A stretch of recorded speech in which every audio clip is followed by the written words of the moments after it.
Hi అండి, welcome back to our channel Devi's diary. ఈరోజు మన డైరీలో రెసిపీ ఏంటంటే ఈవినింగ్ టైంలో మనం ఆనియన్ రింగ్స్ అలాగే పొటాటో క్రంచెస్ అండ్ కట్లెట్స్ తయారు చేసుకుంటూ ఉంటాం కదా. స్నాక్స్ టైంలో వాటికి బ్రెడ్ క్రమ్స్ యూస్ చేస్తూ ఉంటాం కదా. సో ఈవినింగ్ టైంలో మనకి స్నాక్స్ తయారు చేసుకోవడానికి లాంగ్ ప్రాసెస్లా కాకుండా బ్రెడ్ క్రమ్స్ని ముందుగానే ప్రిపేర్ చేసుకొని పెట్టుకుంటే మనకి ఎప్పుడు కావాలంటే అప్పుడు ఇన్స్టెంట్గా యూస్ చేసుకోవచ్చు. ఈ బ్రెడ్ క్రమ్స్ ఎలా తయారు చేసుకోవాలని వీడియోలోకి వెళ్ళబోయే ముందు ఫస్ట్ టైం కనుక మన ఛానల్ చూస్తున్నట్లయితే వీడియోస్ని లైక్ చేయండి, షేర్ చేయండి, సబ్స్క్రైబ్ చేయండి.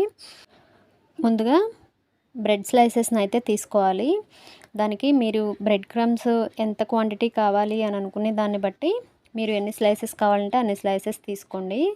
మనకి బ్రెడ్ అనేది మరీ స్మూత్గా ఉండకూడదండి, కొంచెం గట్టిగా ఉన్నది తీసుకోండి. బ్రౌన్ బ్రెడ్ అయినా పర్వాలేదు ఆర్ వైట్ బ్రెడ్ అయినా పర్వాలేదు.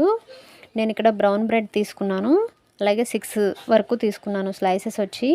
వాటిని చిన్న చిన్న ముక్కల్లాగా కట్ చేసుకొని మిక్సీ జార్లో వేసుకొని మెత్తగా బ్లెండ్ చేసుకోవాలి. బ్లెండ్ చేసుకొని వచ్చిన పౌడర్ని ఇలా బాండీలో వేసుకొని లో ఫ్లేమ్లో పెట్టుకొని డ్రై రోస్ట్ చేసుకోవాలి.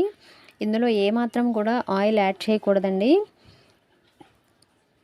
ఈ విధంగా కంటిన్యూస్గా తిప్పుతూనే ఉండాలి.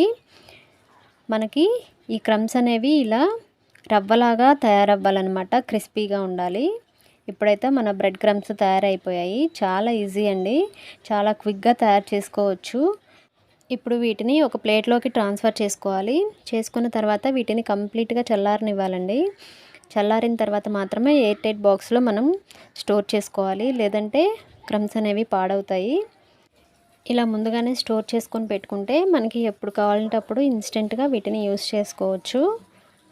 ఈ వీడియో కనుక మీకు నచ్చినట్లయితే వీడియోస్ని లైక్ చేయండి, అలాగే మీ ఫ్రెండ్స్కి రిలేటివ్స్కి షేర్ చేయండి.